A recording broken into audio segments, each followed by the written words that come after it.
권력요원의 기밀 누출과 고위장성끼리의 볼성 산업 모습에 대해서는 국민들에게 송구하다는 말씀을 드립니다.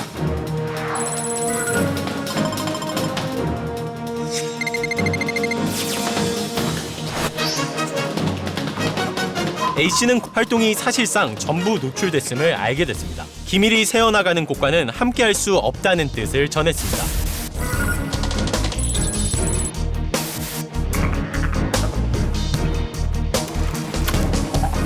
시청자 여러분 안녕하십니까. 그래픽으로 만나는 경제 토크쇼 픽.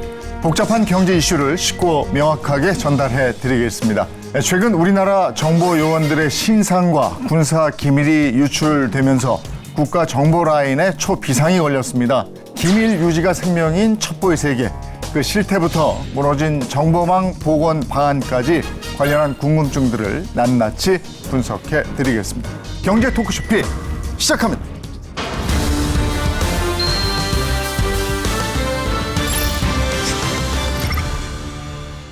네, 오늘 함께해 주실 분들을 소개해 드리겠습니다. 먼저 서경대학교 군사학과 최성준 교수 모셨습니다. 어서 오십시오. 네, 국민대학교 정치대학원 백승주 교수 함께합니다. 어서 오십시오. 예, 안녕하세요.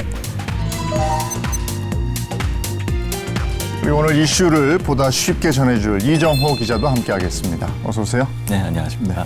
최근에 군 정보요원의 신상 정보 등을 포함해서 군사 기밀이 유출되는 사건이 벌어졌습니다. 이거 한번 깊게 좀 들여다볼까요? 네, 우리 군 정보요원의 명단과 군사 기밀 수천 건이 중국으로 유출됐습니다. 정보사령부 소속 군인으로 복무했었던 A씨는 전역 후에 국무원으로 재취업해서 해외 공작 담당 부서에 소속돼 있었습니다. 수사당국은 정보사 내부 컴퓨터에 있었던 보안 자료가 A씨의 개인 노트북으로 옮겨졌고 그 이후에 중국 쪽으로 흘러들어간 것으로 파악하고 있습니다. 기밀을 넘겨받은 중국 동포는 북한 정찰총국의 정보원일 가능성이 있다는 우려도 제기되고 있는 상황입니다. A씨에게 간첩죄가 적용됐다는 건 북한과의 연계 혐의가 폭착된 것으로 해석할 수도 있기 때문입니다. 이번 정보 유출 때문에 해외에 파견돼 있었던 우리 정보요원들은 수년 동안 공들였던 해외 정보망을 포기하고 급히 귀국한 것으로 알려졌습니다. 정보사는 어떤 활동을 하는 곳입니까? 예, 정보사는 원래 이제 정식 소속은 국방부 정보본부 예하 부대입니다. 군 정보기관이죠. 원래 이제 북한을 따지자면은 이제 과거에 총참모부 산하에 정찰국이 있었고요. 요게 이제 지금 정찰총국 산하의 정찰국으로 이렇게 이제 다시 체제가 조금 바뀌었고요. 미국 같으면은 국방정보국이라든지 기타 각 육군, 해군, 공군 이렇게 이제 정보국들이 있고요. 러시아에는 총참모부의 정보총국인 그 유명한 GRU라는 기관이 있습니다.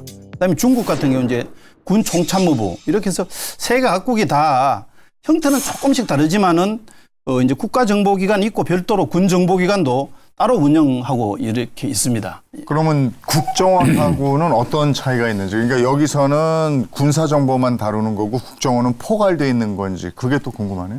국가정보원은 그 유저가 대통령이라고 생각하면 됩니다. 북한과 또 국제적인 정보를 수집해서 분석하고 분석 내용들은 뭐 여러 가지 안보 분야뿐만 아니라 여러 가지 산업 정보까지도 다 해서 이것을 총괄하고 기획 조정하는 역할을 하고 최종 사용자가 대통령이다 이렇게 생각하시면 되고 네. 정보사는 최종 사용자가 정보사는 누차 설명했지만 국방부라는 조직이 있고 그 안에 정보물 총괄하는 정보본부라는 조직이 있는데 그 안에 이제 정보사와 또 다른 몇 개의 정보 하위 정보 기관들이 있는데 그 정보사가 수집한 정보를 일단 정보사령관이 판단하고 유저가 국방부 장관을 이렇게 보면 되겠죠. 국가정보원과 정보사의 가장 핵심적인 차이는 정보 수집 대상에서 차이가 있어요. 국가정보원은 정말 북한과 국외 전반적인 분야를 다 하는 데 비해서 정보사는 업무에 딱 명시가 돼 있어요. 시행령으로 이제 명시가 돼 있는데 군사 관련 사항 또 여기에 또 우리 흔히 국민들 귀에 많이 익히는 방첩사령부, 기무사, 보안사 이름이 바뀌었는데 이분들은 이제 방첩 업무. 향후 정보 활동은 어떻게 되는 겁니까? 보도된 내용을 통해서 이제 추론할 수밖에 없는데요. 그 요원들은 귀국을 했지만은 그 요원들이 해외에서 협조 관계에 있던 사람들이 있습니다. 거기 이제 에이전트일 수도 있고요. 네. 현지에서 이제 협조하는 사람들이 있을 테고 이런 사람들은 자칫 이제 위험에 노출될 수도 있다고 봅니다. 사실 이제 더 큰 문제는 이 첩보망이나 공작망이라는 게 구축하는 데는 굉장히 엄청난 노력과 시간이 듭니다. 또 돈도 드는 일이고요. 근데 그게 무너지면은 회복하는데 굉장히 힘들고요. 엄청난 대가가 따르기 쉽습니다. 엄밀히 따지면 현재에 가서 신분을 바꾼 게 아닙니다. 국민들이 잘 알아야 되는데 그 전에 해외에 가기 전에 그 사람의 있던 국내의 어떤 행적까지도 다 없애거나 이렇게 해서 완전히 신분 세탁을 해야 됩니다. 대개 뭐 아무리 제 짐작으로는 최소한 한 5년 내지는 4년 뭐 길으면 한 10년까지도 걸린다. 이렇게 봅니다. 그게 가장 큰 문제가 있습니다. 미국 같은 경우에 CIA법에 따르면은 정보 요원인 게 알려지게 하거나 알려지면 즉시 해고예요. 네. 알려지게 한 사람은 언론인이 알게 했든 누가 알게 했든 간에 그 사람이 에이전트라는 걸 알게 하면은 2년 이상의 징역이 바로 차서돼서 지휘과를 만나요. 큰일 나죠. 그 사람 생명이 왔다 갔다. 그래서 생명하고 우리가 북측에서 공산당의 노동당의 핵심 요원으로 있으면서 우리 정부와 이렇게 협력 체제가 되어 있거나 뭐 낮은 단계 또 중간 단계 높은 단계 협력 단계에 있는 분들의 있겠죠. 리스트가 이제 만약에 알려졌을 경우에는 이분들 죽음이잖아요. 가장 중요한 정보는 그 사회에 가장 높은 지위에 있는 사람에게서 얻는 정보. 얻기 때문에 휴먼티 여전히 중요하다 이렇게 봐야죠. 군사 정보뿐이 아니고 외교 안보 분야에서도 활동에 영향이 있지 않겠습니까? 지금 이제 언론에 이제 선정적으로 해외 정보망이 이 사건으로 많이 분기되었다 이런 표현까지 하고 또 대거 기국에 이런 표현들은 뭐 사실관계 확인이 필요한 부분 수사 중인 사안입니다만은 중국 사람의 문제가 사이트에 노출되는 우리 정부가 첩보 기능을 통해서 오히려 정보기관이 그걸 찾은 거예요. 그래서 조치를 취한 부분이기 때문에 이 부분에 대해서 드러난 거는 뭔가 잘못된 거 아닌가요? 대단히 잘못됐죠. 우리가 관리하고 보호해야 주고 지켜줘야 될 요원들이 적측에 북한에 넘어갔다는 건 대단히 심각한 문제죠. 그럼요. 우리 정보의 능력이 상당히 문제가 있고 네. 잘못된 건데 넘어갔다는 사실 판단한 거는 그래 잘한 거고 넘겨준 자에 대해서 잘못했기 때문에 구속 수사를 하고 있는 거거든요. 그래서 이것을 차분하게 우리가 보고 또 여기에 대한 어떤 신속하게 대응할 건 대응하는데 그런 부분에서 정부가 대처를 하고 있다고 봅니다. 이 휴민트를 새로 구축하는데 굉장한 시간이 걸릴 것이다. 휴민트라는 게 구체적으로 뭡니까? 그 정보 활동에는 첩보 수집을 하는 게 이제 가장 기본입니다. 첩보 수집의 종류를 크게 두 가지로 나누는데 하나는 인적 정보가 이제 휴민트고요. 하나는 이제 데킨타라고 그래서 이걸 기술 정보입니다. 흔히 이제 그 기본적으로 인텔리전스 아피스라고 해서요. 크게 또 이제 두 가지로 나누는데 하나는 화이트, 그다음에 하나는 이제 블랙인데 화이트는 대개 이제 그 외교관 신분을 가지고 상대국에서 활동을 합니다. 다만 외교부의 지휘를 받는 게 아니고 그 나라 정보기관의 지휘를 받으면서 활동을 합니다. 이제 노출이 되어 있다는 거죠, 완전히. 그 나라에 이미 통보가 되기 때문에 노출이 되어서 감시가 심합니다. 정말로 비밀스럽고 중요한 일을 할 때는 블랙이라는 거를 이제 이용합니다. 블랙도 어떻게 보면 정부 요원입니다. 은밀하게 이제 비밀 임무를 수행하죠. 어떻게 보면 적성국일 수도 있고. 그래서 굉장히 이제 위험하고 실제로 이제 어렵습니다. 그렇기 때문에 이제 에이전트라는 걸 이용을 합니다. 직접적으로 돈을 주고 고용하는 정말로 보는 전형적인 에이전트가 있고요. 또 좀 넓은 의미에서 보면은 서로 협조 관계를 맺으면서 가끔 밥도 사주고 술도 사주고 친하게 지내면서 뭔가 이제 협조를 얻어내는 이번에 수미테르의 사건에서의 수미테르가 이 후자야. 쉽게 말하면 협조 관계에 있는 에이전트다 이렇게 보면 됩니다. 이 최근의 기술 발전에 따라서 휴민트의 모습도 달라지고 있다고 그러는데 네. 이 기자가 관련해서 취재해온 게 있어요. 그거 한번 들어보죠.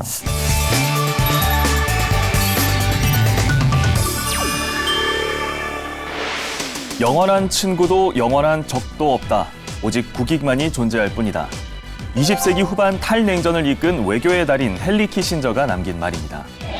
이번 수미테리 사건을 통해서 약간의 의아함을 느끼신 분들도 있었을 겁니다. 정보 수집 활동은 적국을 대상으로만 하는 게 아니었나 하고 말입니다. 하지만 그렇지 않습니다. 정보 활동은 국익에 부합하는 정보를 이끌어낼 수 있는 모든 국가를 대상으로 이루어집니다. 첩보의 세계란 그만큼 비정하다는 겁니다. 또 한 가지 사람을 놀라게 한 게 있다면 정보원을 좋은 식사와 좋은 물건으로 포섭하려 했다는 점입니다.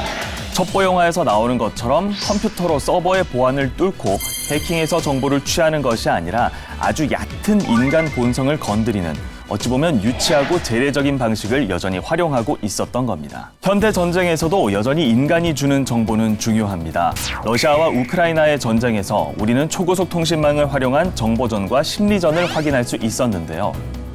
이 같은 정보 심리전을 통해서 각국은 상대보다 정보의 우위를 점하려 들고 가짜 정보를 통해서 상대 의사 결정에 혼선을 유발하면서 또 적의 전투 의지를 꺾기도 합니다. 따라서 현대 전쟁에서는 어느 때보다 정확한 정보와 양질의 정보가 중요해지게 됐습니다. 가짜 정보가 범람하고 있는 현 시점, 우리는 미디어로 제공되는 정보 그 자체를 믿을 수는 없습니다. 이제 우리가 믿어야 하는 것은 정보를 제공하는 사람이 되는 겁니다. 공공연히 알고 있는 내용이지만 국가정보원 청사중앙현관에는 이름 없는 별이라는 이름의 조형물이 설치되어 있습니다. 국가 안보를 위해서 헌신하다가 산화한 이들, 하지만 그럼에도 불구하고 이름을 밝혀서는 안 되는 이들을 별로 새겨서 기리는 공간입니다. 현재 19개의 별이 요원들의 이름을 대신해서 새겨져 있는 것으로 알려졌는데요. 적어도 이번 사건으로 더는 늘어나지 않았으면 하는 바람입니다. 그게 이제 또 그런 게 있어요. 이게 이제 저도 그 포병 정보 장교에 있었거든요. 그건 아주 낮은 단계. 그렇죠. 그러니까 저희가 이제 관측을 통해서 첩보를 수집하고 그거를 이제 그 전문가들이 정보화 하잖아요. 그러면 이런 그 정보가 예. 진짜 신뢰성이 있는가? 예. 예를 들어서 2차 대전 때 태평양 전쟁 때 이제 일본이 진주만 공격을 하는데 그 진주만 공격과 갈등된 징후 정보들이 많았습니다. 네. 많았는데 최종적으로 이게 진주만이라는 확정을 할 수가 없었습니다. 근데 그건 이제 퍼즐 맞추든지 최종적으로 다 해야 됐는데 뒤에 가서 뭐 이미 진주만에서 공격당하고 난 뒤에 그 정보가 실려 있다. 그거는 이제 전쟁 상태에서는 아무 의미가 없고요. 그래서 마지막에 검증하는 건 데킨트도 많이 있었는데 진주만 공격 때도 데킨트들 많았습니다. 통신이. 근데 최종적으로 명확하게 이게 목표가 진주만이라는 거를 확정을 못 해놓고 최종적으로 하기는 결국 사람이 하는 거고요. 검증은 휴민트가 하는 거다. 이렇게 보시면 예. 되겠습니다. 만약에 타국에서 정보 활동을 하다가 발각이 됐다. 그러면 어떤 조치가 취해집니까?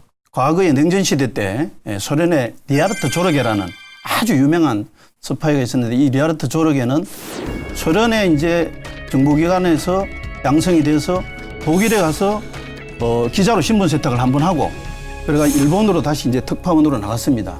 이제 뭐를 얻어냈느냐 하면은 소련이 1차적으로 독소 불가침 조약을 깨고 이제 침공을 했잖아요. 그래서 완전히 모스크바 텅비까지 와서 소련이 폭망하기 직전이었습니다.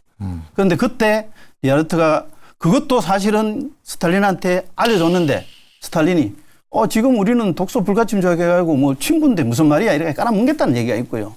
그 뒤에 이제 어떤 첩보를 얻어냈느냐 하면은 극동에 있는 일본 군들이 여름 군복을 준비한다. 이런 첩보를 얻어냈습니다.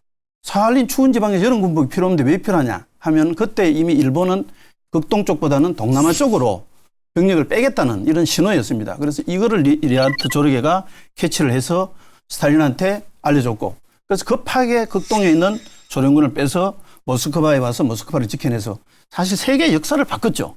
그런데 안타깝게도 이제 리하르트 조르게는 마지막 순간에 이제 잡혔습니다. 뭐 속설에 의하면 이제 거기 일본에 있던 애인이 있었는데 한 번 더 보고 가려다가 뭐 잡혔다 이런 얘기 있는데 그만큼 위험합니다. 정말로 그 나라로서 용납할 수 없는 스파이를 한다 하면은 PNG라는 걸 합니다. 기피 인물이라는 뜻인데요. PNG를 추방하나요? 하면은 그건 이제 최종적으로 추방합니다.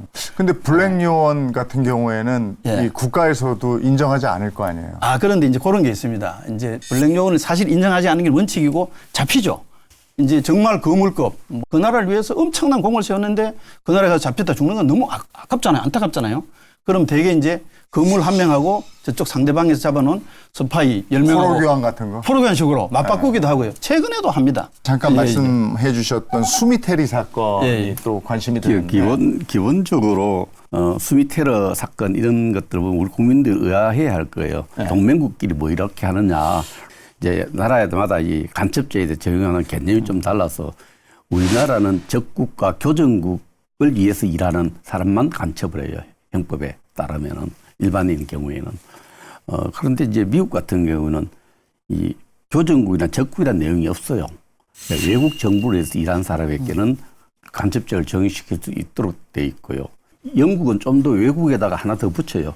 외국의 핵심적 국가 이익을 위해서 일하는 사람을 간첩죄로 처벌하는 거예요. 프랑스는 외국의 첩보기관과 내통한 자를 처벌하는 거예요.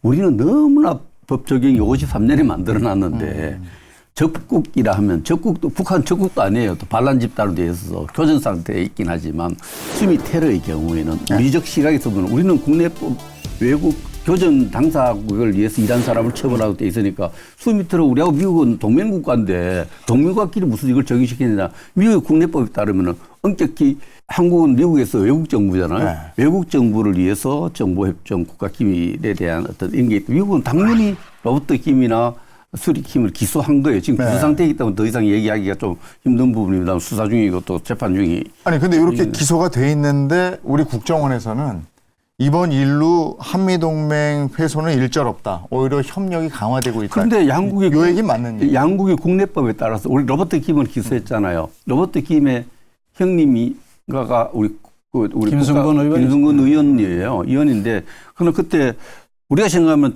동해안에 96년이 일어났는데 동해안에 잠수함이 움직이는 데서 미국이 대처하는 걸 우리 군의 화이트 요원에게 준 거예요. 우리 국방부관에게 군사부관에게 줬는데 이걸 미국 국내법 기소한 거예요. 8년형을 받았어요. 그래서 그렇다고 해서 그 당시 96년도에 한국과 미국 관계가 크게 혼란을 겪었느냐? 아니에요. 그건 미국 국내법에 따라서 미국 국내법에서 외국 정부에 대해서 협력하고 거기에 따른 여러 가지 있어서 기소했고 재판 결과를 기다려야 되는 부분이기 때문에 이 사건이 한국과 미국의 어떤 양국 정부 간에 끌어온 일이 생기겠죠. 서로. 그러나 전체적으로 국가 간에 국내법을 적용시키는데 다른 특별한 손상이 없다고 이야기하는 저는 국내법적 기준으로 보면 국제 관행으로 보면은 어떻게 보면 우리나라는 지구상에 이제 유일한 분단 국가고 그다음에 또 이 동북아 중심에 위치하기 때문에 모든 나라 정보 기관의 어떤 그 각축장이다. 이렇게 봐도 과언이 아닙니다. 최근에 미국에 이제 에드워드 스노든 사건이라고 했는데 세계에 다 듣는다는 거네요. 다 듣는다는데 그때 보면 우리나라라고 예외가 아니다. 최근에 용산 들었다. 이런 얘기도 있는데 결국은 미국은 이제 이 한반도에서 가장 큰 목표는 제가 볼 때는 중국을 견제하는 거. 그다음에 나중에 설령 통일이 된다고 하더라도 이 한반도 내에서 자기가 영향력을 가지고 주도권을 행사할 수 있는 이런 거라고 보면 되겠고요. 특히 이제 또 중국이 이제 우리가 가장 경계해야 할 대상인데 전 세계의 화교가 다 나가 있습니다. 이걸 이제 핏줄 전략이라고 하는데 일단 인해 전술이죠. 모든 정보를 다 개들을 해가지고 이거를 이제 모자이크 식으로 하나하나 붙여가지고 정보를 한다. 이제 이런 거는 정보 세계에서는 다 알려져 있습니다. 일본 같은 경우는 좀 재밌는데 일본은 요원이 이렇게 규모가 한 200~300명밖에 안 된다는데 일본은 대신에 이 군국주의 시대부터 무조건 국가에 충성한다는 이런 게 있어서요. 해외에 나가 있는 특파원이라든지 상사원이라든지 이런 사람들이 다 협조를 합니다. 과거에 후지TV 서울지국장 신화라 사건. 네. 그걸 유출한 사람은 바로 우리 군인이 했습니다. 군인이. 그걸 누가 했느냐? 정보사에서 했습니다. 정보사에서. 그래서 이런 사건들도 있었고요. 러시아는 과거 이제 KGB로 대변되는 정보 강국이죠. 우리나라도 외국에 많이 나가 있잖아요. 예. 주재원들도 있고 유학가 있는 친구도 있고 정말 아니 저기까지 우리나라 사람들이 들어가 있어? 이런 곳까지 가 있던데 예. 협조 잘 됩니까? 그거는 참 말씀드리기 어려운데 제가 볼 때는 개인적으로 생각하면은 일본이나 중국만큼은 협조가 좀 덜 되지 않겠냐. 그렇습니까? 그렇게 생각됩니다. 또 이게 절실하면 잘 하는데요, 우리나라 사람. 예, 아직까지는 좀 그런 점에서는 우리 국민들이 대체 애국심이 많으니까 잘 하실 봐야죠. 초기에 태권도 사범들로부터 해서 주제에서 나가서 우리 대한민국 정부에 많은 협조를 하고 있는데 또 최근에는 우리 방산 분야가 굉장히 발달하고 있고 또 세계에 선도하는 분야가 굉장히 많기 때문에 방산 분야에 대한 방첩이 좀 많이 필요해요. 방산 분야의 또 기술 유출. 이 국가의 경쟁력이 지금은 첨단 기술을 누가 갖고 있느냐. 이게 이제 가장 그 핵심이고요. 이거는 지금은 이제 산업비밀보호법이라는 건 있습니다. 요것만 갖고 의존하기에는 너무 큽니다. 장비 같은 건 어떻습니까? 예전에 왜 우리 남북 정상회담 할 때 그 장비가 너무 발달돼서 위성으로 다 들여다보고 다 들으니까 그 두 분이 왜 차에 딱 타고 이동하던 그 순간에 무슨 얘기를 했느냐 이걸 가지고 막 궁금해했었거든요. 위성은 아마 지금 북한을 보는 방법은 이제 주로 미국의 위성에 많이 의존을 하는데 그 밖에 정찰 자산도 있습니다만은 위성은 자동차 번호판까지는 식별이 가능하다 이렇게 하고 이제 이 말소리는 제가 여기 이 공간 안에 누군가 도청기를 심어 놓으면은 다 들을 수 있습니다. 그 다음에 또 그 얘기를 하면은 창밖에서도 들을 수 있습니다. 장비만 있으면은 창밖에서 우리 말을 들을 수 있습니다. 그래서 아마 제가 생각하기에는 용산 같은데 창에는 아마 다 그 도청 장치가 다 이렇게 돼 있을 거로 보는데요. 다만 이제 정말 어떤 특정한 차 안에 들어가거나 이러면 못 듣고 대신에 이런 데킬트의 기술은 무한히 발전하고 있습니다. 특히 이제 거기에서 가장 강한 나라는 미국이라고 봐야 되겠죠. 야, 이렇게 세계적인 첩보, 그야말로 전쟁이다 이렇게 표현을 할 정도인데 무너진 첩보망, 우리가 지금 휴민트가 무너졌다 이런 얘기를 했기 때문에 이걸 복원하는 게 시급할 텐데 어떤 대책이 있는지 두 분의 얘기를 좀 듣고 싶네요. 쌓기는 힘들어도 이제 무너지는 건 한순간인데 결국은 그만큼 시간, 돈, 노력 이런 게 필요하죠. 말하자면 이제 국가 차원에서 투자가 필요하다 이렇게 보면 되겠습니다. 이건 사건을 계기로 국가 이제 방첩 시스템 전반도 전면 재정비할 필요가 있겠죠. 특히 이제 북한과 같은 경우는 지구상에서 가장 폐쇄적이고 내부 감시가 심한 사회입니다. 핵심 내부에 들어갈 수 있는 이런 망을 부식해야 됩니다. 그러려면 이제 여러 가지 방법이 있겠죠. 과거에 이제 영화에 보면은 박금성이 실제로 이제 당시에 김일성까지 만났다는 거 아닙니까? 이런 식의 이제 부식이 필요합니다. 그러려면 중국 국적 조선족을 활용한다든지 이렇게 해서 내부 협력자를 심는 게 가장 핵심입니다. 북한에 대해서는. 나머지 이제 다른 나라에도 우리가 정보 전쟁 시대이기 때문에 폭넓은 휴민터, 데킨터를 다 활용을 해야 되겠습니다. 그래서 한 가지 더 걱정이 첩보망을 복원하는 게 시급하다. 이러면 또 서두를까 봐. 그래서 이게 서둘러서도 안 되고요. 또 이 사안을 갖고 이 사안의 핵심은 우리 국내에 근무하는 요원이 북측까지 연관된 중국인에게 중국 사회 때 우리 그 리스트들을 넘겨줬고 능이 사실을 우리 정부가 파악한 거예요. 장점을 생각해보면 우리 정부가 살아있다. 이 어려운 가운데서 살아있다는 이런 부분들도 균형되게 봐야 된다. 맞습니다. 이렇게 생각했는데 잘한 부분은 다 안 보고 이 정보사 낮은 짓고 정보사 잘못한 것만 가지고 무너졌다고 계속 그러면 안 되고 그렇게 음지에서 일하는 사람들에게 필요한 것은 명예입니다. 내가 목숨 걸고 여러 가지 외국의 견제를 받으면서 목숨에 위험을 부담쓰고 하는 데 대해서 명예와 자부심을 줘야 되는데 좀 무시하는 경우가 있어요. 우리 불행한 헌정사 속에서 국내 정치에 조금 이렇게 개입된 이런 것 때문에 국정원의 명예가 땅에 떨어진 거예요. 그래서 이분들의 명예를 국가를 좀 제대로 정의치 찾아줘야 되는 역할이 필요해요. 찾아낸 사람 훈장도 줘야 돼요. 그 넘겨졌던 사실을 찾아낸 사람한테는 특별 진급 좀 신기주고 그래야 자부심 생기죠. 맞는 말씀. 거기서도 이제 찾아냈다는 사실 있잖아요. 이것도 극도의 보안입니다. 극도의 그래? 보안이라 이제 자신의 언론 다 났던데. 아닌데 언론에 났는데 칭찬은 받았는데 사실은 그러면은 앞으로 거기에서 한번 우리가 그렇게 하고 있다는 걸 북한도 알 거 아니에요. 어떻게 찾아내는지. 그러면은 바로 폐쇄를 하고 할 겁니다. 그래서 사실은 이제 칭찬받을 일인데 저는 우려스러운 게 그로 인해서 또 무너진 방천망. 이것도 이제 우려되는 그런 아주 굉장히 아이러니한 게 있습니다. 참 어려움이 많군요. 근데 이번 정부 들어서 국가보안법 피해자가 늘어났다. 이건 무슨 얘기예요?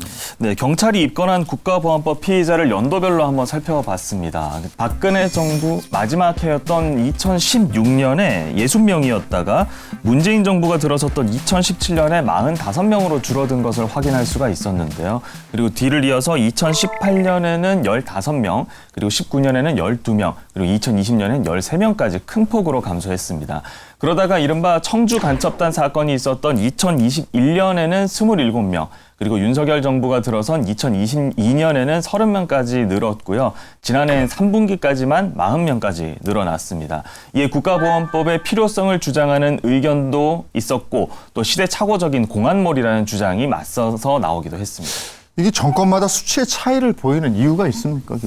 저는 기본적으로 보안법 위반자들이 어느 연도 특정 연도에 늘어나고 불어나고 그렇지는 않다고 봅니다. 그렇게 어느 정도 일정한 수준을 유지하고 있는데 이게 결국은 피의자로서 수사받고 또 기소되고 재판받는 사람이 늘어난 것은 사정당국의 의지다. 네. 사정당국의 의지가 정권의 영향을 받고 있는 것이 네. 아닌가 저는 그렇게 생각하는데 사실 생각보다가 밀봉 간첩들에게 대한 처벌도 생각보다 굉장히 낮아요. 내가 국회 대정부 질문에서 한번 질문했었는데 밀봉 교육을 받아서 난파 간첩이 이렇게 근거돼서 재판받으면 얼마쯤 받을 것 같아요? 난파 간첩이니까 예. 그건 종신형 같은 거 아닙니까?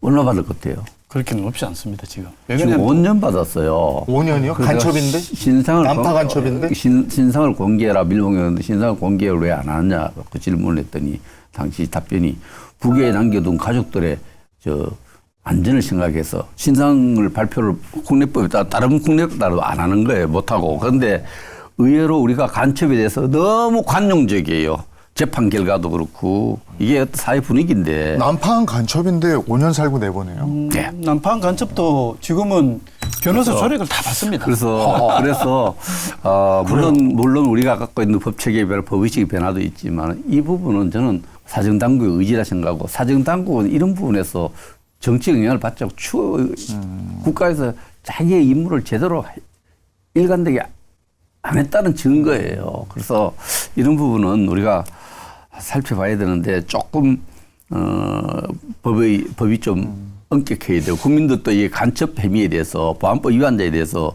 진짜 높은 법의식이 필요하다. 그 이정호 기자가 취재 연기했는데요. 기밀이 유출돼도 처벌이 제대로 되지 않고 있다. 이 부분이죠. 네, 최근 10년 동안 군사기밀보호법 위반 확정 판결 10건을 분석한 결과입니다. 실형을 받은 유출 사범이 단 한 명도 없었다라고 해요. 16명이 집행유예를 선고받았고 선고유예와 공소기각이 각각 1명이었는데요.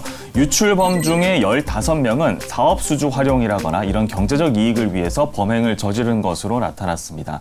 특히 군 관련 출신이 8명으로 절반가량 됐는데요. 군 기밀 유출은 또 안보 위협을 일으키는 중대 범죄라는 점에서 좀 사법부 내에서 안보의식이 떨어지는 것 아니냐라는 지적이 나오고 있는 상황입니다. 거기다가 덧붙여서 북한을 제외한 외국 간첩들에 대해서는 수사할 법도 없다. 우리나라에서 말하는 간첩범이라는 게 이제 형법 98조를 말을 합니다. 적국을 위해서 간첩 행위를 하거나 적국을 위한 간첩 행위를 방조하는 경우, 그러니까 사형 또는 무기 그리고 7년 이상의 징역에 처한다는 내용인데요. 군형법 13조에도 이제 비슷한 취지의 조항이 있기는 해요. 근데 이제 문제는 적용 범위가 적국에 한정되어 있어서 북한을 제외한 나라들에 대한 간첩 행위를 처벌할 수 없다고 해석될 여지가 있는 거고요. 그리고 또 북한마저도 우리 헌법상에 이제 국가로 적용이 되지 않는다면 북한마저도 이제 처벌할 수 없다는 그런 해석의 여지도 남아 있는 겁니다. 이래서 또 이제 여야가 외국 또는 외국인 단체로 이 적용 범위를 확대하는 내용의 개정을 또 논하고 있는 상황입니다. 근데 우리나라 법은 그러면 적성 국가에 정보를 제공하면 저촉을 받게 되니까 미국 같은 데다 정보를 제공하면 법에 저촉을 안 받아요? 간접죄가 적용이 안 됩니다. 그래서 그 법을 개정하자는 논의가 네, 이건 좀 계속 문제가 있네. 문제 심각하죠. 그래서 사회가 이렇게 바뀌었는데 53년에 이제 형법에 딱 그렇게 돼 있어요. 그래서 형법에 해놓으니까 적국가 또 적국 교정국가하고 하도록 돼 있으니까 이 북한이 적국인 국가가 아니니까 교정국인이 아니니까 논쟁을 벌여요. 판례 대법원에서. 또 국외 정보를 넘기면 그래서 우리는 지금 간첩죄는 형법상을 따지는 북한에 넘길 때만 형법 적용되고 다른 법으로 적용해서 처분을 할 수 있죠. 그러나 간첩죄 적용은 북한에 넘기는 있어서 미국은 외국이에요. 적국에 제공하는 것만 간접죄를 하는지 이 문제는 좀 심각하게 여야가 이 산업 경쟁 시대에 산업과 관련된 정보 이런 데 대한 처벌 문제에 있어서 저는 이 범위를 좀 넓히고 또 형량도 지금 7년 이하에 돼 있나요? 7년 이상으로 돼 있는 것 이걸 좀 높일 필요가 있다. 여야가 여기에 대해서 이견은 없겠죠? 이견 있죠. 이견이 있어야 안 되지. 이게 벌써 거기 아니 이거 잡자는데 이견이 있으면 어떡해? 많아요. 간첩죄 개정 논의가 사실은 20년 전부터 있었습니다. 아, 이게 국가보안법 뭐 이런 거 관련해서 간첩죄 또 적용 범위에 대한 그렇군요. 논쟁이 많죠. 군사기밀보호법, 그다음에 산업기술보호법 그렇게 특정한 분야에 대해서 국가기밀을 누설한다든지 하면은 처벌이 가능합니다. 그런데 이제 예를 들어서 과거에 어떤 좀 재밌는 사건이라고 해야 될까요? 이제 영암모자 회장님이 이제 그 밑에 지시를 해가지고 그 원래 친미 인사인데 국내 정세를 잘 정리해서 미국 측에 계속 전달해 주도록 이런 게 이제 국회 그 국정감사하는 과정에서 폭로가 된 적이 있습니다. 그래서 그 당시에 국회의원들이 경악을 해서 이거는 정말로 매국노나 마찬가지다 이렇게 했는데 결과적으로 그게 어떻게 처벌이 됐느냐 하면은요. 이제 영암모자 회장님이 국회에 나와가지고 나는 그런 일을 한 적이 없다. 이게 위정죄입니다. 위정. 한 적이 있는데 그래서 위정죄로만 처벌하고 아무런 처벌을 못했습니다. 못했습니다. 그런데 이제 문제는 군사기지보호법 요건 3년이고요. 그다음에 이제 산업기술보호법 요거는 15년인데 형량이 상당히 낮고요. 또 우리나라 그 판사님들이 약간 이 화이트 칼라 범죄잖아요. 이런 굉장히 약하게 때립니다. 그래서 지금까지도 이 군사기밀보호법에 의해서 뭐 정부사 그다음에 과거의 기무사 국방부 정보본부에서 기밀 수출 사건이 있는데 거의 4년 이상 살아본 적이 없습니다. 처벌에 대해서는 좀 더 우리가 국가 또 안보 관련의 어떤 중요한 정보를 지금 북한에 국한되어 있는데 북한이나 외국에 넘겼을 경우에는 좀 더 엄중하게 다루는다. 넘기면 큰일 난다는 이런 법의식을 만드는 게 우리 사회에 필요하다 이렇게 생각을 해요. 네, 마무리하면서 국가 안보에서 중요한 휴민트 자산 오늘 말씀들을 들어보니까 정말 중요하구나 싶은데 이걸 잘 키워내고 지켜내는 게 중요할 텐데 이 방안이 어떤 게 있을까 오늘 그 두 분 말씀을 들으면서 마무리하죠. 갑자기 그 생각이 드는데요. 쿠바에 대해서 미국이 약간 빚진 거 있어요. 쿠바가 카스트로 정권을 붕괴시키면은 미국이 좀 도와주겠다, 군사적 가겠다 이런 거 안 갔어요. 그래서 그 이후로 쿠바 난민들이 미국으로 플로리다, 마이애미 항으로 들어오면은 딱 해변에 닿으면은 바로 그 미국에서 살 권리를 인정해주는 그 발을 닿는 순간 보호를 해주는 거예요, 끝까지. 그래서 그 마른 발, 젖은 발 정책이라는 게 있는데 한국을 위해서, 대한민국을 위해서 어두운 곳에서 일한 분들에게 대한민국은 늘 감사하게 생각하고 끝까지 그분들의 목숨과 그분들에 대해서 보호한다는 믿음을 만들어줘야 돼요. 그래야 양질의 휴민트 체제가 구축됩니다. 대한민국에서 일한 사람은 결코 대한민국 정부는 잊지 않는다는 메시지가 전해지고 그것이 확산되고 공유되면 양질 휴민트 체제 저절로 만들어지죠. 정말 최고의 정보기관 휴민트 체제를 만들기 위해서 신뢰를 만드는 것이 없습니다. 휴민트가 또 진화합니다. 지금은 이제 AI 시대가 돼가지고 또 앞으로 어떻게 진화해 나갈지는 모릅니다. 실제로 테크니컬 부분에 있어서도 선진 정보기관들이 갖고 있는 휴민트의 접근 방법이라든지 이런 걸 잘 벤치마킹하고 이렇게 해서 훨씬 한 단계 업그레이드 시키고 이제는 저기 우리가 북한만의 대상이 아니다. 전 세계가 우리의 휴민트의 대상이다. 이런 인식을 갖고 접근을 해야 되지 않을까 이런 생각이 듭니다. 네, 정보에 대한 완전한 그림을 얻을 수 있는 유일한 분야가 휴민트라고 얘기합니다. 정보전 역량은 국가 생존이 걸린 중요한 문제이니만큼 우리 정보체계의 총체적인 재점검이 필요할 때가 아닌가 싶습니다. 오늘 경제 토크쇼 픽 여기까지 하겠습니다. 고맙습니다.